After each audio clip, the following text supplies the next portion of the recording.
Makanya kalau ibu baca surah Yusuf, ya, surah Yusuf itu turun saat Nabi SAW sedang sedih. Ketika meninggalnya Khadijah, meninggalnya Abu Talib, Rasul sedih. Karena seolah-olah orang-orang yang berjasa, yang melindungi dirinya itu sudah meninggal. Makanya untuk menghibur Rasul, Allah turunkan surah Yusuf. Di mana seolah-olah surah Yusuf ini kan menggambarkan bagaimana penderitaan Yusuf itu luar biasa. 10 tahun dicemplungkan ke sumur oleh saudaranya. Kemudian ketika diselamatkan, yang menyelamatkan rupanya para peniaga dan menjadikan dia budak. Kemudian sampai di Mesir, dijual belikan di Mesir kan itu. Sampai kemudian rupanya yang membeli adalah orang pejabatnya Mesir. Alhamdulillah, adalah sedikit ketenangan. Ketika sudah 10 tahun, rupanya harus dijebloskan ke penjara karena dia menolak ajakan Julaiha dan macam-macam kisahnya. Artinya penderitaan demi penderitaan Nabi Yusuf itu, perjalanan hidupnya. Tetapi akhirnya wa asa an takrahu syai'an wa huwa khairul lakum. Terkadang apa yang Anda anggap benci rupanya itu ujungnya sebuah kebaikan dari Allah.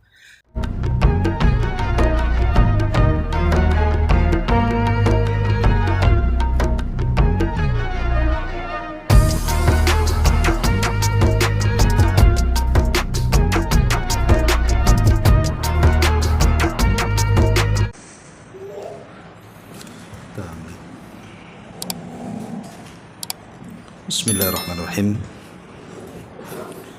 Assalamualaikum warahmatullahi wabarakatuh.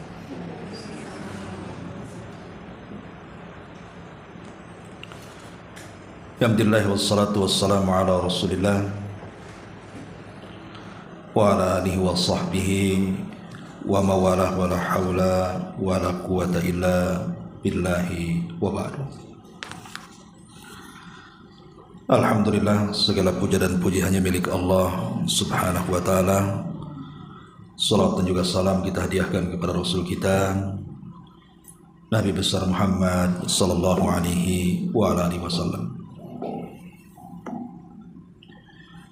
Terlanjutkan kajian kita masih membahas Siratul Mustafa alaihi salatu wassalam, dan kita masuk pada peristiwa besar dalam sejarah Al-Isra wal Mi'raj. Ma'asyiral muslimat yang dimuliakan Allah Subhanahu wa taala. Di dalam Al-Qur'an Allah Subhanahu wa taala menyebut dua peristiwa ini di dua surat yang berbeda. Adapun peristiwa Isra maka disebutkan di dalam surah Al-Isra sendiri, tepatnya di permulaan surat, di mana Allah Subhanahu wa taala mengatakan subhanalladzi asra bi 'abdihi lailan minal masjidil harami ilal masjidil aqsa alladzi barakna haulahu linuriyahu min ayatina innahu huwas samiul basir. Maha suci Allah yang telah memperjalankan hambanya pada malam hari dari Masjidil Haram menuju Masjidil Aqsa yang telah kami berkahi sekelilingnya, agar kami memperlihatkan kepadanya sebagian tanda-tanda kebesaran kami. Sungguh Dia Maha mendengar lagi Maha melihat. Adapun peristiwa Mi'raj maka disebutkan dalam surah An-Najm. Najm itu artinya bintang, karena peristiwa Mi'raj ini memang Rasul menuju bintang, menembus langit-langit sampai berjumpa dengan Allah Azza wa Jalla.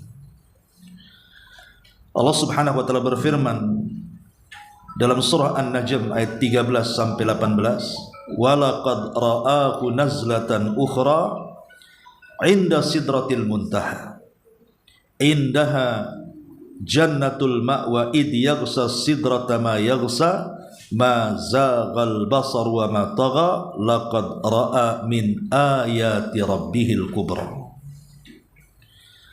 Dan sungguh dia, maksudnya Rasul, telah melihatnya.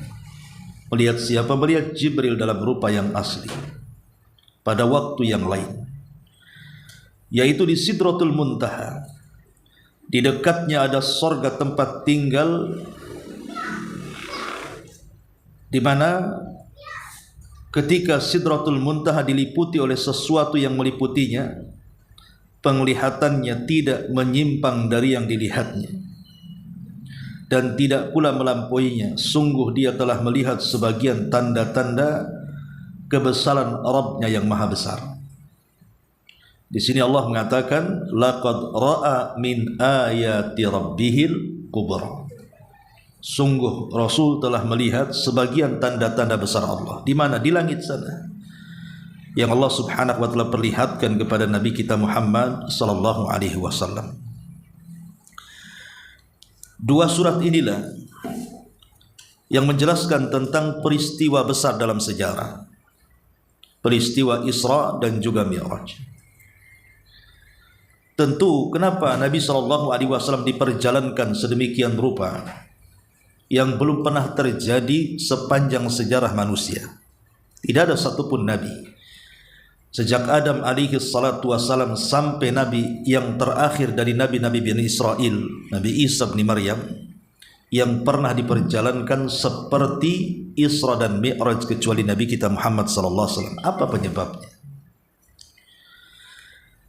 Kita tahu bahwa pembahasan sebelum-sebelumnya kita sudah menjelaskan di mana Nabi SAW mengalami berbagai macam rintangan dan halangan dalam berdakwah.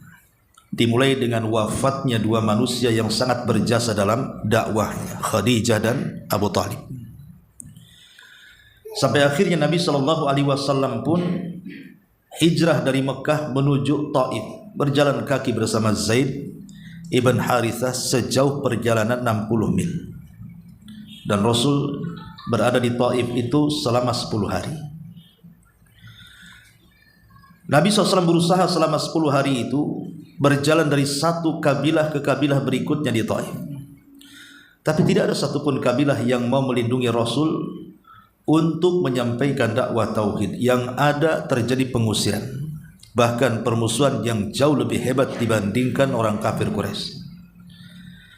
Sampai terpaksa Nabi SAW harus lari dari kejaran dan lemparan batu penduduk Taif sejauh 3 mil. Sampai akhirnya Rasul pun harus bersembunyi di salah satu kebun kurma. Disitulah Nabi SAW kebingungan. Dia tidak bisa masuk ke Mekah dan tidak mungkin juga kembali ke Taif. Dia harus mencari perlindungan yang bisa melindungi jiwanya di Mekah, karena sudah ada ancaman pembunuhan sejak meninggalnya dua manusia yang dihormati orang Quraisy ini. Akhirnya dengan izin Allah adalah orang yang mau melindungi Nabi SAW. Maka Rasul pun berhasil masuk ke kota Mekah, tapi kondisinya tidak seperti dahulu lagi. Dia tidak bisa berdakwah secara terang-terangan. Disitulah mulai sempit dada Rasul, sampai Allah mengatakan qad na'lamu annaka yadhiqu sadruka bima yaqulun. Kami tahu wahai Muhammad, hatimu semakin sempit terhadap apa yang mereka katakan dan tuduhkan kepadamu. Maka di saat itulah maka Allah Subhanahu wa taala ingin menghibur hati Rasul yang hampir putus asa dalam berdakwah. Maka satu malam disinilah terjadi peristiwa yang kita akan kisahkan, Isra dan Mi'raj. Dan Nabi SAW akan diperlihatkan berbagai macam peristiwa yang ada di langit dan juga makhluk-makhluk yang ada di langit. Rasul akan diperlihatkan sorga, Rasul akan diperlihatkan neraka, Rasul akan diperlihatkan alam para malaikat, bahkan kiblat para malaikat. Dan yang lebih spektakulernya adalah Nabi akan berjumpa dengan Allah Subhanahu wa taala.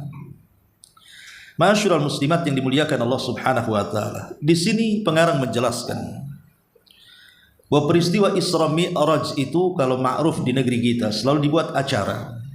Perayaan Isra Mi'raj itu di bulan Rajab. Tapi sebenarnya menentukan peristiwa Isra Mi'raj di bulan Rajab ini tidak tepat juga. Karena peristiwa Isra Mi'raj ini diperselisihkan para ulama tentang kapan terjadinya, di bulan apa terjadinya, dan berapa tahun ataupun tahun keberapa terjadi Isra Mi'raj ini. Ini masih perselisihan ulama sejarah panjang lebar. Bahkan di sini disebutkan ada beberapa pendapat. Ada yang mengatakan bahwa di sini peristiwa Isra itu terjadi pada tahun ketika Allah memuliakan beliau dengan mengangkatnya sebagai nabi. Inilah pendapat yang dipilih oleh At-Tabari. Jadi justru peristiwa Isra Mi'raj menurut Imam At-Tabari ketika Rasul diangkat menjadi nabi. Bersamaan dengan itu Rasul melakukan perjalanan Isra Mi'raj. Kemudian yang kedua, ada yang mengatakan bahwa peristiwa ini terjadi 5 tahun setelah diutusnya beliau. Dan ini pendapat Al-Imam An-Nawawi dan Al-Imam Al-Qurtubi. Ada juga yang mengatakan bahwa peristiwa Isra Mi'raj itu terjadi pada malam 27 Rajab, tahun ke-10 kenabian. Dan pendapat ini dikuatkan oleh Al-Allamah Al-Mansur Furi. Kemudian juga yang keempat, peristiwa ini juga terjadi pada 16 bulan sebelum hijrah, tepatnya pada bulan Ramadan tahun ke-12 kenabian. Bahkan ada yang mengatakan bahwa peristiwa ini terjadi 1 tahun atau 1 tahun 2 bulan sebelum hijrah, tepatnya di bulan Muharram tahun ke-13 kenabian. Bahkan yang terakhir kata beliau, peristiwa ini terjadi 1 tahun sebelum hijrah, tepatnya pada bulan Rabiul Awal tahun ke-13 kenabian. Lihat di sini dari segi bulan saja, para ulama berselisih pendapat. Ada yang mengatakan di bulan Rajab, ada yang mengatakan di bulan Rabiul Awal, ada yang mengatakan di bulan Muharram, ada yang mengatakan di bulan Ramadan. Ini dari segi bulan sudah berbeda. Dari segi tanggal juga sama. Ya, ada yang mengatakan tanggalnya 27, ada yang mengatakan tanggal yang lainnya. Bahkan dari tahun saja sudah berbeda. Ada yang mengatakan 1 tahun sebelum hijrah, ada yang mengatakan 2 tahun sebelum hijrah, ada yang mengatakan 16 bulan, macam-macam. Dari sini kita tidak bisa memastikan, karena banyaknya pendapat ulama sejarah tentang kapan terjadinya peristiwa besar ini. Sehingga untuk merayakan peristiwa besar ini tidak bisa ditentukan di bulan Rajab, karena dari segi bulan saja macam-macam pendapat para ulama. Ma'asyiral muslimat yang dimuliakan Allah Subhanahu wa taala, itulah penyebab kenapa Nabi SAW di Isra Mi'rajkan oleh Allah Subhanahu wa taala sampai menembus langit dan sampai ke Sidratil Muntaha. Karena Allah ingin menghibur Rasul, supaya Rasul semakin teguh lagi, dan Rasul akan mendapatkan pelajaran banyak setelah peristiwa ini. Nanti kita akan jelaskan apa pelajarannya. Satu malam Nabi SAW tertidur. Ada yang mengatakan Rasul sedang tidur di rumah Ummu Hani. Ada yang mengatakan Rasul sedang tidur di Hatib. Ada yang mengatakan Rasul sedang tidur di Hijr Ismail. Di malam itulah maka Allah Subhanahu wa taala mengutus Jibril alaihi salam untuk menjemput Rasul. Maka turunlah Jibril dan menembus rumah Nabi SAW yang ketika itu saya katakan ada di rumah Ummu Hani. Ada juga di Hatim dan ada juga mengatakan di Hijr Ismail. Dan langsung membelah dada Nabi SAW. Inilah pembelahan dada kedua kalinya. Setelah Nabi SAW dibelah dadanya ketika usia 5 tahun di pangkuan Halimah Sa'diyah di Bani Sa'diyah. Setelah itu maka tidak terjadi pembelahan dada. Ada yang mengatakan terjadi kedua kali saat Rasul diangkat menjadi Nabi, dan ini yang ketiga kalinya. Tapi pendapat yang kuat wallahu alam, maka pembelahan dada itu cuma terjadi 2 kali, saat di usia 5 tahun dan saat peristiwa spektakuler Isra Mi'raj ini. Setelah kemudian dibelah dadanya, dikeluarkan jantungnya, kemudian dicuci dari air zam-zam di bejana emas dan diisi hikmah-hikmah yang banyak dan kebijaksanaan, baru kemudian dimasukkan kembali dan dijahit kembali. Kenapa harus dibelah dadanya? Karena Nabi SAW akan diangkat ke langit, akan melihat banyak peristiwa besar di langit, akan melihat keajaiban-keajaiban langit dan makhluk-makhluk yang dirahasiakan Allah sebelumnya di langit. Kalau Rasul SAW tidak dibelah dadanya dan tidak dibersihkan, khawatir Rasul tidak bisa mengambil pelajaran. Khawatir Rasul akan mengalami ketakutan hebat di langit sana. Maka harus dibersihkan betul-betul bersih dan dimasukkan hikmah ke dalamnya. Makanya inilah kemudian alasan kenapa harus dibelah dada kembali kedua kalinya. Karena Rasul akan melihat sesuatu yang belum pernah dilihat sebelumnya. Baru setelah itu Nabi SAW bersama Jibril dibawa keluar, dan Allah Subhanahu wa taala sudah memerintahkan satu makhluknya di bumi, tunggangan para nabi, yang disebut dengan Buraq. Buraq ini secara postur tubuh dia lebih kecil dibandingkan kuda, tapi lebih besar dibandingkan keledai, dan memiliki perawakan panjang dan berwarna putih, dan di malam hari akan bercahaya. Dalam riwayat Bukhari, sekali langkah itu sejauh mata memandang. Itulah binatang para nabi yang disediakan Allah Subhanahu wa taala. Lah ketika Nabi SAW hendak menunggangi Buraq, dalam hadis yang lemah disebutkan bahwa yang namanya binatang tunggangan dan tidak pernah ditunggangi siapapun, tentu ketika hendak ditunggangi dia tidak mungkin mau. Kayak kuda liar mau ditunggangi, kalau tidak dilatih tidak akan ada yang bisa naik, pasti dia ngamuk. Itu kan wataknya binatang seperti itu. Lah Buraq juga sama. Buraq awalnya tidak mau ditunggangi Nabi SAW karena bagi dia orang asing dan tidak pernah menunggang sebelumnya. Tapi Jibril alaihi salatu wassalam mengatakan kepada Buraq, "Ya Buraq, ma raqiba ahadun aqram min Muhammadin sallallahu alaihi wasallam." Wahai Buraq, tidak ada manusia yang akan menunggangi dirimu yang lebih mulia dibandingkan Muhammad. Diam engkau wahai Buraq. Dari situ kemudian Rasul pun berhasil naik ke atas Buraq. Selesai kemudian naik di atas Buraq, maka melesatlah dua makhluk Allah mulia ini. Menuju mana? Menuju ke Palestina. Ada yang mengatakan bahwa saat perjalanan Rasul dengan Jibril di atas Buraq itu, maka Nabi SAW kemudian disinggahkan di dua tempat suci. Pertama di Bethlehem. Bethlehem itu tempat kelahiran Isa bin Maryam. Yang kedua di Bukit Tur, tempat wahyu Allah turun kepada Musa alaihi salatu wassalam. Jadi Nabi SAW disinggahkan di tempat-tempat suci, di tempat-tempat di mana diturunkan para nabi di situ. Karena Nabi sendiri berasal dari Mekah. Kemudian juga Bethlehem asalnya Isa bin Maryam. Kemudian Bukit Saina, disitulah Musa diangkat menjadi nabi. Dan Rasul akan singgah di Masjidil Aqsa. Dan tempat-tempat yang disinggahi itu dijadikan sumpah dalam Al-Quran. Wattini wazzaitun wa turi sinina wa hadzal baladil amin. Wattin artinya demi tumbuhnya tin. Tin itu semacam buah tin, dan itu tumbuh di Syam. Ya. Begitu juga zaitun. Ada yang mengatakan di Irak, ada yang mengatakan di Syam. Kemudian wa turi sinin di Mesir. Wa hadzal baladil amin maksudnya di Mekah.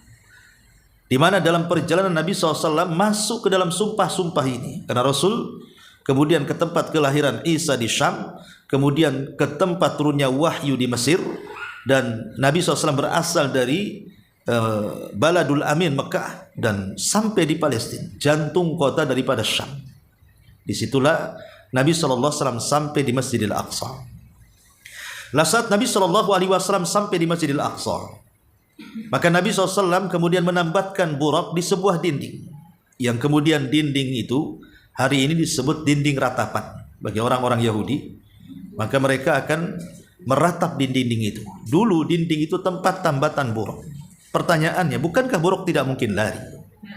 Kenapa harus ditambat? Dia binatang yang memang Allah Subhanahu wa taala utuskan untuk ditunggangi para nabi. Dibiarkan pun dia tidak akan lari. Kenapa mesti ditambatkan? Mesti diikatkan di bebatuan itu. Di sini ada pelajaran besar bahwa Nabi Shallallahu Alaihi Wasallam mengajarkan kepada kita tentang inti daripada tawakal. Jadi tawakal itu bukan hanya sekedar doa, tetapi juga ada namanya akhdhu bil asbab, mencari sebab. Doa saja tidak cukup kalau tidak mencari sebab. Orang berdoa minta rizki, kalau tidak bekerja tidak akan datang rizki. Orang berdoa pengen anak, kalau tidak menikah tidak mungkin punya anak. Ada anak muda masuk ke masjid, ya Allah berikan saya anak, kawin pun tidak, anak siapa? Ya, jadi harus nikah dulu baru kemudian punya anak. Itu namanya akhdhu bil asbab, ya, mencari sebab. Makanya Nabi SAW menambatkan Buraq itu. Walaupun Buraq itu tidak akan kemana-mana sebenarnya, tetapi dalam rangka mengambil sebab, karena nanti juga Rasul akan pulang lewat Buraq, kan gitu. Makanya Buraq itu ditambatkan. Itulah pentingnya kita tawakal kepada Allah Subhanahu wa taala dengan berdoa, i'timadul qalbi ala Allah, menyandarkan hati kepada Allah, ma'a akhdhi bil asbab, beriringan dengan itu ambil sebab. Lah kemudian setelah menambatkan Buraq, kemudian Rasul sallallahu alaihi wasallam masuk ke dalam Masjidil Aqsa, masjid yang dibangun oleh Sulaiman alaihi salatu wassalam ini. Ketika masuk saja sudah ditunggu para nabi. Pertanyaannya, bukankah para nabi sudah meninggal? Dan bukankah orang yang meninggal itu tidak mungkin hidup kembali bersama ruh dan jasad? Maka ulama menjawab, boleh jadi mungkin para nabi itu datang ke masjid itu dalam bentuk ruh, yang kemudian ruh itu digambarkan di hadapan Rasul, seolah-olah Rasul sedang mengimami semua para nabi yang ada di Masjidil Aqsa itu. Jadi digambarkan kepada Rasul. Lah setelah kemudian Nabi SAW kemudian mengimami solat bagi para nabi dan Rasul, apa hikmahnya? Ada yang mengatakan bahwa kenapa Nabi SAW memimpin salat, seolah-olah para nabi dan Rasul itu hendak mewakilkan estafet dakwah tauhid kepada nabi akhir zaman. Makanya bentuk estafet terakhir di mana tidak ada nabi setelah Nabi SAW, maka dialah nabi yang terakhir yang akan terbebani dengan dakwah tauhid, sebagaimana sebelumnya dibebankan kepada setiap para nabi dan Rasul sebelumnya. Dan dengan Nabi SAW salat di belakang para nabi itu menunjukkan bahwa di mana ajaran Islam akan sampai kepada para nabi yang ada di belakangnya. Jadi dakwah Islam akan sampai ke daerah-daerah dan negara-negara para nabi yang ada di belakangnya. Dan betul, hari ini kita lihat Islam, kita tahu bahwa para nabi itu turun di 3 negara, di Mesir, di Irak, di Syam, dan di Jazirah Arab. Ya. Sekarang 4 negeri itu dipenuhi dengan Islam. Mesir mayoritas Islam, Irak mayoritas Islam, Syam apalagi, Jazirah Arab apalagi, Mekah, Madinah dan sekitarnya. Dan bukan hanya sebatas 3 negara, 4 negara yang dijadikan sumpah dalam surah At-Tin itu, tetapi Islam sudah sampai ke seantero dunia. Hampir semua benua di dunia ada Islam. Ya. Di mana negara, bahkan negara yang mayoritas kafir saja ada Islamnya di situ. Rusia yang jelas-jelas kafir saja ada Islamnya di situ. Amerika juga sama, di Cina juga sama. Jadi semua benua ada Islam di situ. Itulah hikmah kenapa Rasul berimam dan makmumnya semua para nabi, seolah-olah ajaran Rasul akan sampai di negara para nabi yang diimaminya itu. Baru setelah itu Jibril datang dalam riwayat Bukhari membawa 3 minuman. Pertama Rasul ditawarkan susu, kemudian yang kedua dibawakan madu, kemudian yang ketiga dibawakan khamar. Tapi Rasul memilih susu dan meninggalkan madu dan khamar. Ketika kemudian Nabi SAW, padahal ketika itu khamar juga, dalam riwayat susu dan khamar 2 saja. Kenapa Rasulullah SAW lebih memilih air susu dan meninggalkan khamar? Padahal khamar ketika itu kan belum diharamkan. Belum, masih boleh minum khamar. Belum diharamkan. Diharamkan khamar itu setelah Rasul hijrah. Peristiwa Isra Mi'raj ini sebelum hijrah, artinya belum ada pengharaman khamar. Tapi Nabi SAW mengikuti fitrahnya bahwa kalau dia memilih khamar, maka akan celaka dan mencelakai umatnya. Karena khamar itu walaupun ada manfaatnya, madaratnya lebih banyak. Akhirnya kemudian Nabi SAW memilih air susu. Melihat itu Jibril mengatakan, asabtal fitrah, engkau telah mencocoki fitrahmu. Wa hudita wa hudiyat ummatuka, engkau dapat hidayah dan umatmu pun akan dapat hidayah. Sebab kalau engkau memilih khamar, maka akan ghawat ummatuka, umatmu akan tersesat. Lah dari sinilah berakhir peristiwa yang disebut dengan Isra. Inilah peristiwa Isra sampai di sini. Karena Isra sendiri adalah perjalanan yang dilakukan di malam hari. Ibu kalau habis Isya kemudian jalan cari makan itu disebut Isra. Ya. Jalan di malam hari, kuliner. Ya. Isra itu kan perjalanan yang dilakukan di malam hari secara bahasa. Ya. Tapi secara istilah maksudnya perjalanan yang dilakukan di malam hari oleh Nabi SAW dari Masjidil Haram ke Masjidil Aqsa yang diberkahi. Ma'asyiral muslimat yang dimuliakan Allah Azza wa Jalla, baru setelah itu ada peristiwa yang kedua yang disebut dengan Mi'raj. Mi'raj ini diambil dari kalimat araj. Araj itu artinya semacam tangga. Ya, semacam tangga. Kodimol itu diistilahkan dengan lift atau eskalator. Itu namanya araj. Mi'raj itu tempat naik ke atas. Ya. Lah Nabi Shallallahu Alaihi Wasallam diizinkan oleh Allah Subhanahu Wa Taala untuk naik ke atas. Bagaimana caranya? Dibawa oleh Jibril. Jibril yang membawa Nabi Shallallahu Alaihi Wasallam naik ke atas langit. Maka Nabi Shallallahu Alaihi Wasallam kemudian diangkat oleh Jibril naik ke atas langit. Ketika sampai di langit pertama, maka Jibril mengetuk pintunya, karena langit itu berbentuk bangunan, ada pintunya. Wa futihatis sama fakanat abwaba. Langit itu ada abwab, ada pintu. Tidak sembarang orang naik ke langit. Dan tidak ada orang yang bisa naik ke langit kecuali dengan izin Allah dan kuasa Allah. Sehingga sering saya katakan, kalau dulu ada kisah Neil Armstrong naik ke bulan, bisa iya, bisa tidak. Bisa iya, bisa tidak. Kenapa iya, kenapa tidak?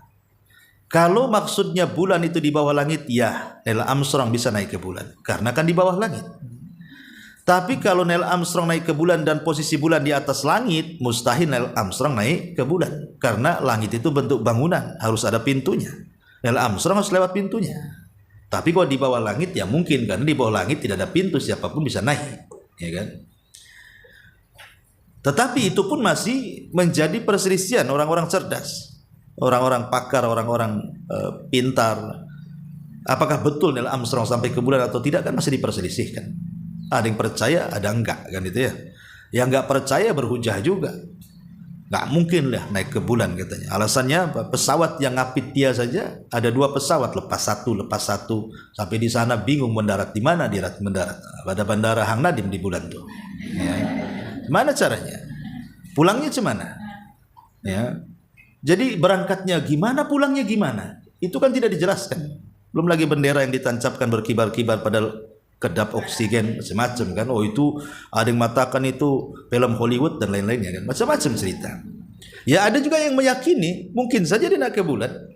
Ya. Tetapi ada sebagian ulama Islam menolak, seperti Imam Shinqiti dalam kitab Adwa'il Bayan menolak. Ya, karena menukilkan firman Allah surah Ar-Rahman, ya ma'syaral jinni wal insi in istata'tum an tanfudhu min aqtaris sama'i wal ardi fanfudhu la tanfuduna illa bisultan. Hei jin dan manusia, kalau kalian ingin naik ke langit, naiklah ke langit sana. Kalian tidak akan bisa kecuali karena kuasa Allah. Ya, kalau kuasa Allah bisa, seperti Rasulullah, karena memang Allah yang berkuasa menaikkan Rasul lewat Jibril naik ke langit. Neil Armstrong itu kan tidak bentuk kuasa Allah. Tapi oke lah kalau seandainya pun benar kan gitu, nggak ada manfaatnya juga. Karena Armstrong itu turun dari bulan bawa tanah, sementara Rasul turun dari Sidratil Muntaha bawa salat kan itu. Nah, mending mana, salat apa tanah di bulan? Tanah di mana-mana ada kan gitu ya. Tapi salat kan ibadah. Tapi anehnya ada orang yang kemudian membanggakan Neil Armstrong dan menghina Islam dan mengatakan orang sudah sampai ke bulan kok masih belajar toharoh saja katanya. Orang sudah sampai ke bulan masih darah haid aja dibahas katanya. Orang sampai di bulan asli itu yang dibahas. Kan ada orang-orang yang mengatakan gitu kan. Rasul lebih hebat lagi daripada Armstrong. Armstrong sampai ke bulan, Rasul sampai ke Sidratil Muntaha lagi. Ya, kemudian kalau mereka mengatakan, itu kan cerita-cerita kalian. Lah sama juga, Neil Armstrong juga cerita kalian, karena pembuktiannya juga susah juga. Dia berangkat sama siapa saksinya. Belum lagi teori yang menabrak dia dan begitu seterusnya. Maka itu namanya konspirasi orang kafir, membanggakan dirinya bahwa mereka lebih hebat dibandingkan kaum muslimin. Masyaallah muslimin, muslimat yang dimuliakan Allah Azza wa Jalla. Intinya Rasul kemudian naik ke langit pertama dengan izin para malaikat penjaga pintu langit. Disitulah Rasul berjumpa dengan bapak kita semuanya, Adam alaihi salam, yang tingginya itu 60 hasta, lebarnya 7 hasta. Artinya kalau dibuat meteran itu tinggi Adam itu 30 meter, kemudian lebarnya itu 3,5 meter. Dan besar kan. Itu kalau datang ke tailor buat baju, itu berapa kainnya banyak tuh ya kan. Maka di Saudi itu kan ada jubah Nabi Adam tuh. Maksudnya kalau Adam hidup jubahnya kayak gitu. Termasuk sepedanya juga ada kan. Rupanya dari Jogja kan itu. Artinya bahwa replika itu kalau Adam ada segede ginilah sepedanya gitu ya. Segede ginilah jubahnya, saking besarnya. Ya, tapi kita juga akan seperti Adam kalau Allah takdirkan masuk surga. Semua akan diposturkan seperti Adam. Yang masuk surga itu posturnya akan sama dengan Adam. Jadi jangan kecil hati yang pendek itu. Nanti akan tinggi juga gitu maksudnya. Allah tinggikan nanti di surga itu. Ya, jadi berjumpa dengan Nabi Adam di situ. Setelah berjumpa dengan Nabi Adam, maka Nabi SAW melihat ada yang aneh pada diri Nabi Adam. Karena Adam itu kalau melirik ke kanan dia senyum, kalau melirik ke kiri dia menangis pula.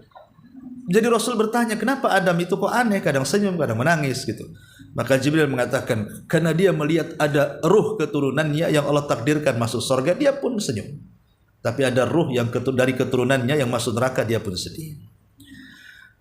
Jadi ketika itu Nabi SAW kemudian naik ke langit kedua, berjumpa dengan Nabi Isa dan Yahya alaihi wassalam. Setelah berjumpa dengan Yahya dan Isa alaihi wassalam, maka Rasul naik lagi ke langit ketiga, berjumpa dengan Nabi Allah Yusuf. Ya, Nabi Allah Yusuf, dan Nabi Allah Yusuf banyak pelajaran yang diambil Nabi. Dari Nabi Yusuf itu banyak pelajaran yang diambil Nabi.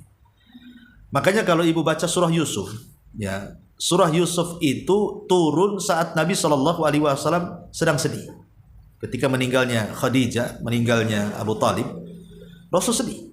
Karena seolah-olah orang-orang yang berjasa, yang melindungi dirinya itu sudah meninggal. Makanya untuk menghibur Rasul, Allah turunkan surah Yusuf. Di mana seolah-olah surah Yusuf ini kan menggambarkan bagaimana penderitaan Yusuf itu luar biasa. 10 tahun dicemplungkan ke sumur oleh saudaranya. Kemudian ketika diselamatkan, yang menyelamatkan rupanya para peniaga dan menjadikan dia budak. Kemudian sampai di Mesir, dijual belikan di Mesir kan itu. Sampai kemudian rupanya yang membeli adalah orang pejabatnya Mesir. Alhamdulillah, adalah sedikit ketenangan. Ketika sudah 10 tahun, rupanya harus dijebloskan ke penjara karena dia menolak ajakan Julaiha dan macam-macam kisahnya. Artinya penderitaan demi penderitaan Nabi Yusuf itu, perjalanan hidupnya. Tetapi akhirnya wa asa an takrahu syai'an wa huwa khairul lakum. Terkadang apa yang Anda anggap benci rupanya itu ujungnya sebuah kebaikan dari Allah. Seolah-olah kisahnya Nabi Yusuf itu menghibur Nabi. Ya, memang selama ini kau banyak ujian cobaan dalam berdakwah. Nanti ada satu saatnya kau akan senang. Ya. Makanya juga Nabi SAW sampai di perjumpaan dengan Nabi Yusuf di langit ketiga. Baru naik ke langit keempat diperjumpakan dengan Nabi Idris. Ya. Kemudian naik ke langit berikutnya diperjumpakan dengan Nabi Harun di langit kelima. Dan pelajarannya adalah karena Harun itu orang yang sangat dicintai Bani Israel, berbeda dengan Musa dibenci Bani Israel.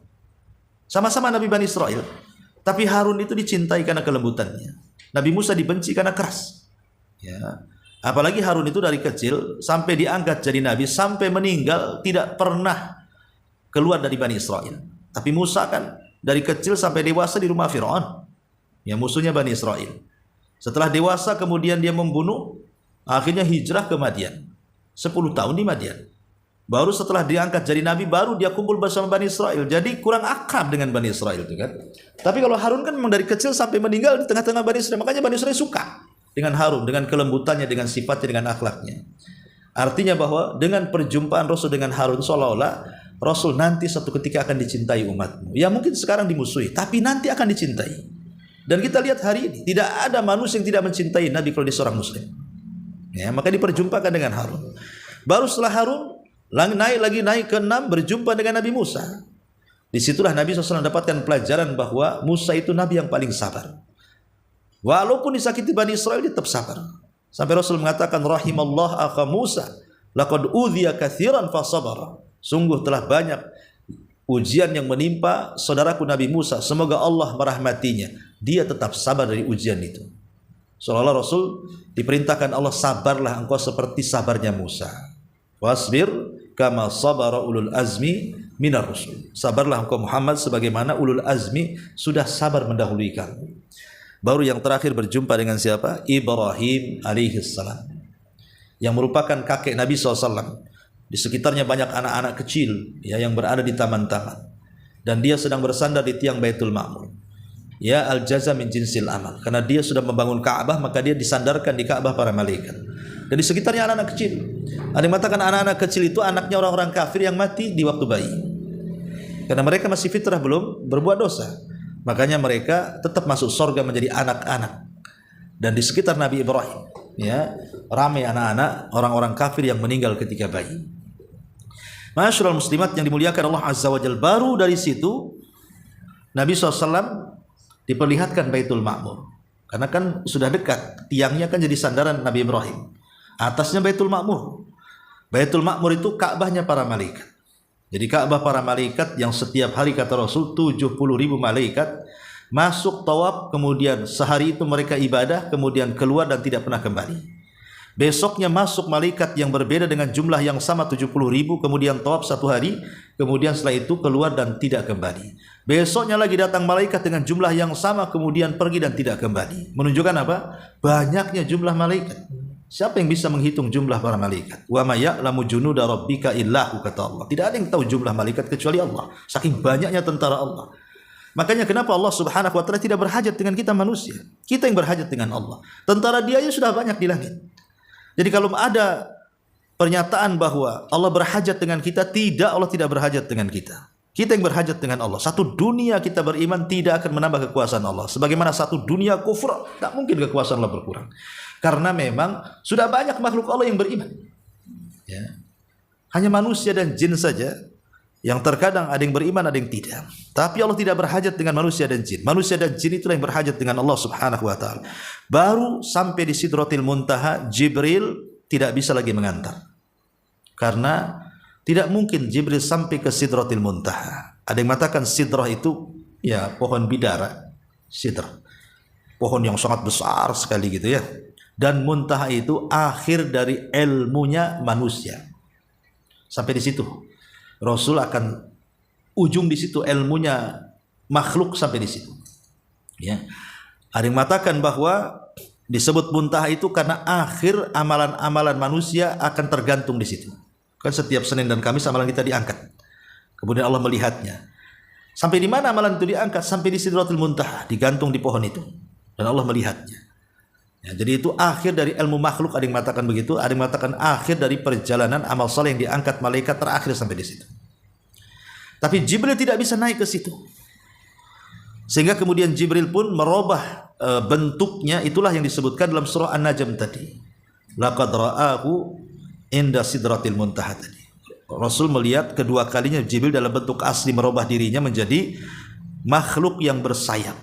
600 sayap yang terbentang satu sayap aja antara barat dan timur, atau dengan istilah hadis itu saddal ufuk, menutupi langit. Ya. Itulah dua kalinya Rasul melihat Jibril dalam bentuk asli.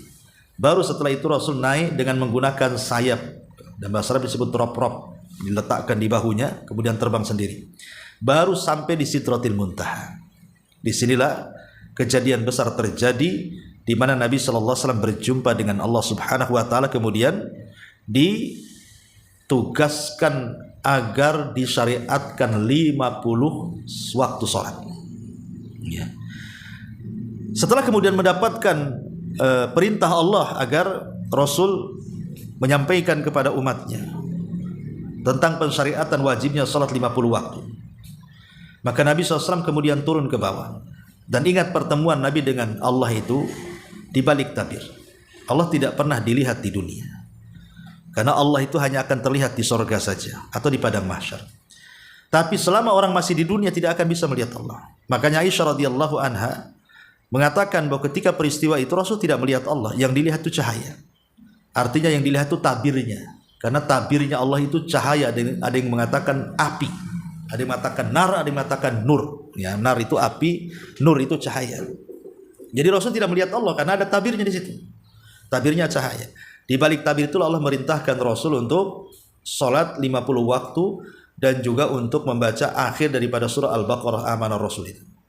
Kemudian turun ke bawah, berjumpa dengan Nabi Musa, kemudian bercerita kepada Nabi Musa bahwa Allah merintahkan saya untuk menyampaikan kepada umatku salat 50 waktu. Kata Musa, jangan. Laqad jarrabtu ala bani Israil. Aku sudah mencoba kepada bani Israil ibadah yang berat. Falam yastati'un, mereka tidak sanggup. Apalagi umatmu lemah-lemah. Sebaiknya kau minta tawaran kepada Allah, kurangi. Akhirnya naik ke langit, kemudian dikurangi 5 menjadi 45. Turun lagi berjumpa dengan Nabi Musa, diperintahkan naik lagi untuk menawar lagi. Akhirnya dikurangi 5 lagi jadi 40. Kemudian jadi 35, jadi 30, jadi 25, jadi 20, jadi 15, jadi 10, tinggal sisa 5. Nabi Musa tetap mengatakan, baiknya Nabi Musa naik lagi, umatmu tidak akan sanggup walaupun 5 waktu. Coba ketika itu Nabi nggak naik lagi, ya. Maka Nabi naik sampai naik betul-betul mengikuti perintah Nabi Musa kan. Naik lagi tentu naik lagi di angka 5 itu. Ya habislah kan, dikuranginya 55. Ya, enaklah tak sholat kita. Tapi di angka 5 Rasul kekeh tak mau.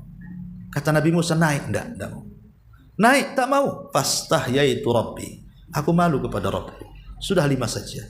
5 ini sama dengan 50. Karena satu kebaikan itu dilipat gandakan 10 kali lipat. Berarti satu waktu sama dengan 10 waktu. 5 waktu sama dengan 50 waktu. Itulah yang kemudian menjadi syariat solat dalam Islam. Yang membedakan ibadah solat dengan yang lain di sini. Kalau solat itu diwajibkan di langit, kalau ibadah yang lain diwajibkan di bumi. Kalau ibadah solat itu diwajibkan tanpa perantara Jibril, kalau ibadah yang lain itu ada perantara Jibril. Kalau ibadah solat itu ibadah undangan langsung dari Allah dalam peristiwa Mi'raj, kalau ibadah yang lain tidak. Itulah bedanya ibadah solat dengan yang lainnya.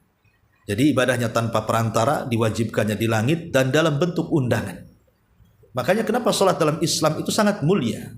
Pembeda antara mukmin dan kafir. Maka jangan pernah meninggalkan salat 5 waktu, karena itulah kewajiban yang siapa meninggalkannya bisa kufur. Lah ma'asyiral muslimat yang dimuliakan Allah Azza wa Jalla, dalam peristiwa Isra Mi'raj ini banyak yang dilihat Nabi. Ini kan cerita secara global saja peristiwa ini, ya. Apa yang dilihat Nabi SAW dalam peristiwa Mi'raj ini? Pertama, Nabi SAW melihat neraka. Dan yang pertama dilihat di neraka adalah Malik, penjaga neraka. Ya, Rasul sempat diperlihatkan penjaga neraka, malaikat Malik. Dan itu sebagaimana sabda Nabi SAW bahwa Rasul melihat malaikat Malik khazinun nar, penjaga neraka. Dan malaikat ini tidak pernah tersenyum. Ya. Kemudian juga dalam peristiwa Mi'raj tadi saya sudah jelaskan, Rasul diperlihatkan Ka'bahnya para malaikat, Baitul Ma'mur. Lah Baitul Ma'mur itu posisinya itu di atas Ka'bah. Kalau dia jatuh menimpa Ka'bah, jadi satu garis dengan Ka'bah. Itulah Baitul Ma'mur. Ya. Kemudian Nabi SAW juga diperlihatkan Nahrul Kautsar, Telaga Kautsar. Kata Nabi SAW,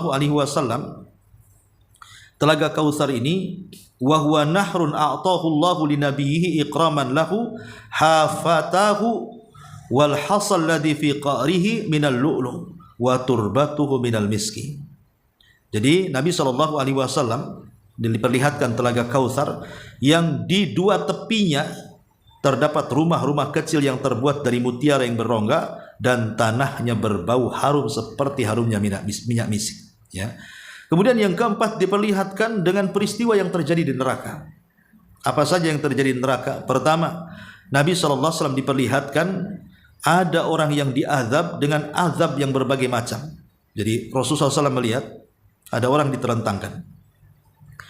Kemudian di sampingnya ada orang yang membawa batu. Kemudian dibentur-bentur kepalanya sampai pecah. Selepas itu kemudian malaikat yang membawa batu dan memukulkan ke orang yang terlentang sampai pecah kepalanya, dia pergi mencari batu lagi. Setelah mencari batu dan dapat batu, rupanya kepalanya sudah balik lagi. Kemudian dibenturkan lagi, hancur lagi. Dia cari batu lagi. Setelah dapat batu balik lagi kepalanya itu. Asik gitu saja azabnya. Jadi Rasul mengatakan kepada Jibril, "Mahada, kok azabnya aneh kali orang ini.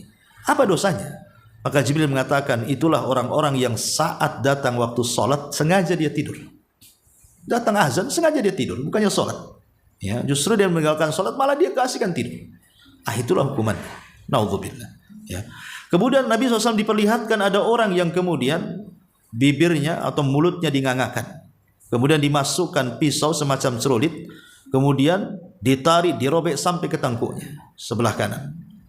Kemudian setelah robek dari sebelah kanan sini ya sampai ke tengkuknya, maka dicabut, kemudian dipindahkan ke sebelah kiri, kemudian ditarik sampai ke tengkuknya, tapi yang kanan sudah balik lagi, ya sudah sembuh lagi dengan menjerit-jeritnya dia. Asih bolak-balik saja kiri kanan, karena setiap digores sembuh lagi, begitu sampai dia menjerit-jerit seolah-olah azabnya tidak berhenti. Akhirnya kemudian Nabi SAW bertanya, "Mahadzan, kenapa azabnya orang ini?" Maka Jibril alaihi salatu wasallam menjelaskan, orang ini dia suka berdusta dan dustanya itu sampai melambung ke ufuk katanya.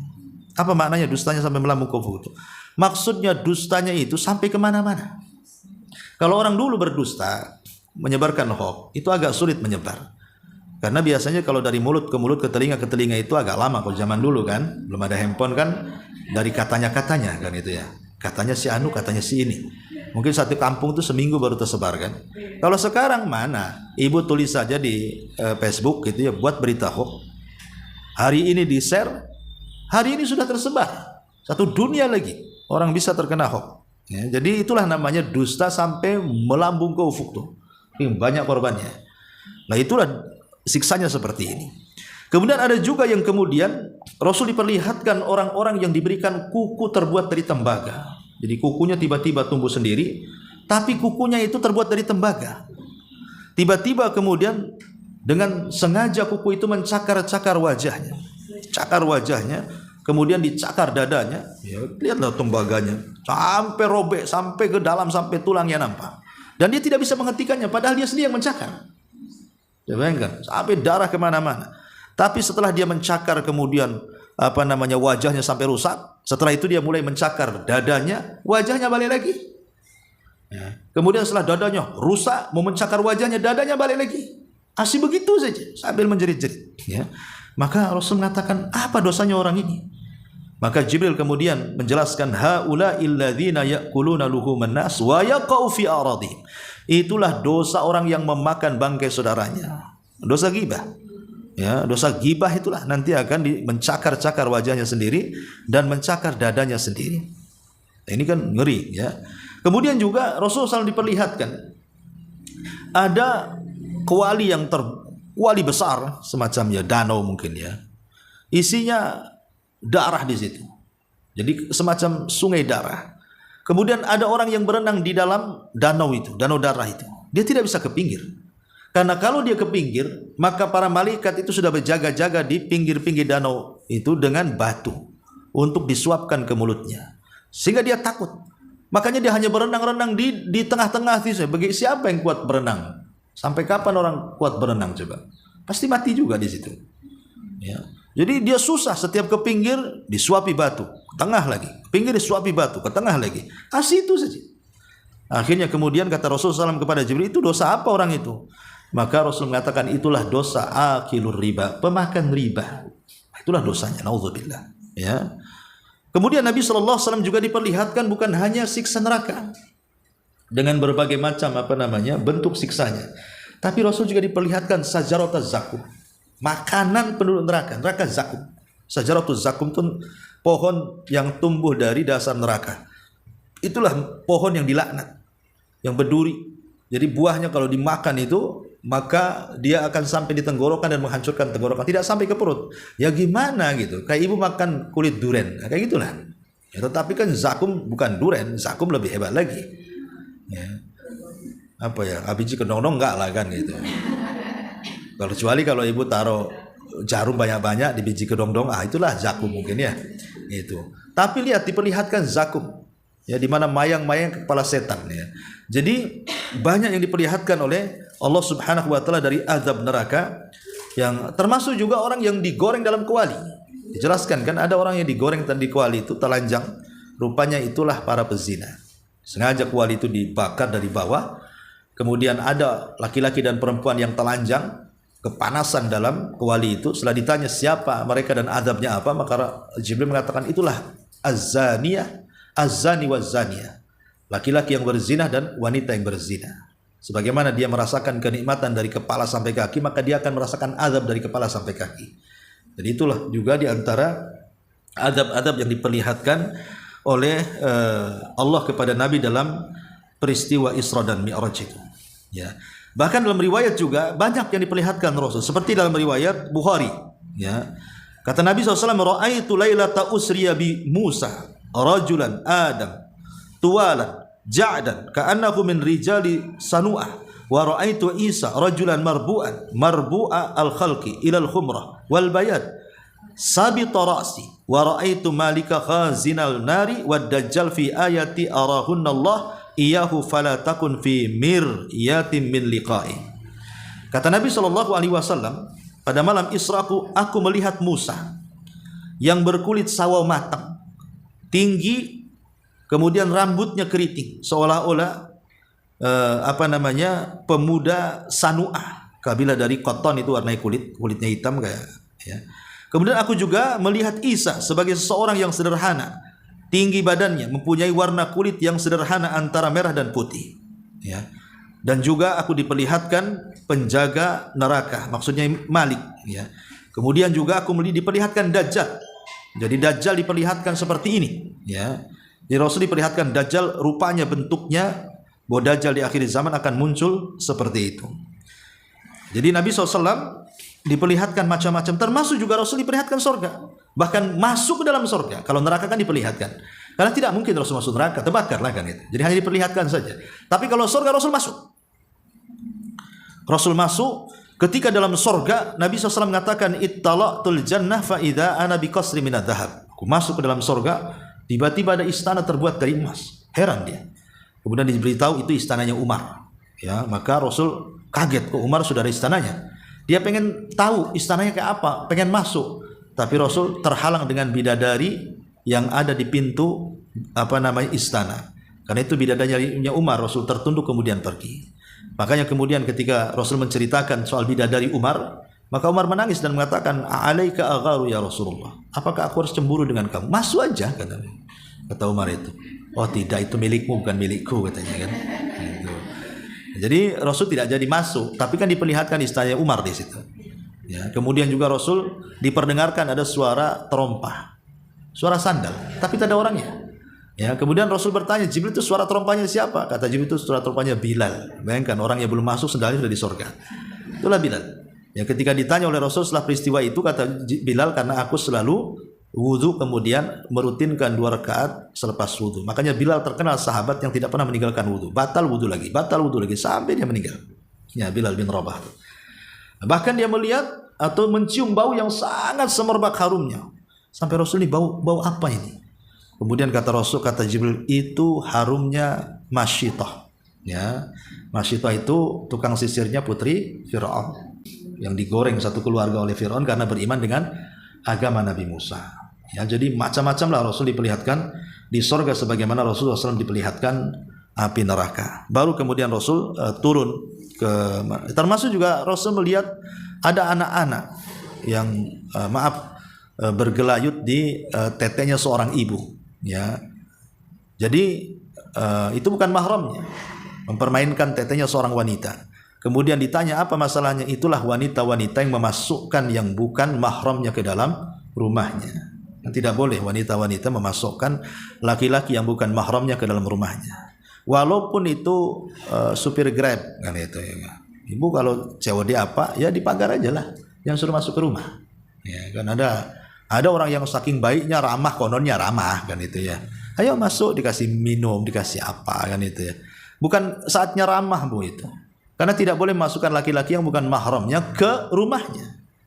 Kecuali izin suaminya. Izin suaminya pun tidak boleh tetap. Karena bagaimanapun kalau sudah berdua-duaan kan khalwat jadinya. Ya cukup di pagar sajalah, ambil barangnya sampai di pagar, bayar, selesai. Nggak usah suruh masuk. Ya. Dan banyak ya, Ibu nanti baca sendiri. Saya kan hanya meringkas dari tulisan ini saja, sambil ditambah dan dikurang sedikit lah ya. Nah, kemudian setelah Nabi SAW peristiwa Isra Mi'raj, kemudian Nabi SAW turun, kemudian menceritakan kepada manusia bagaimana kisah penceritaannya. Tentu panjang karena nanti berjumpa dengan Abu Jahal. Kemudian Rasul harus menceritakan, diolok-olok dan begitu seterusnya. Ini peristiwa cukup panjang karena nampaknya juga mulut saya sudah mulai makin sariawan ini, kelamaan ngomong ya. Jadi sampai di sini saja. Ya, mungkin sebelum saya tutup silakan kalau ada yang mau bertanya.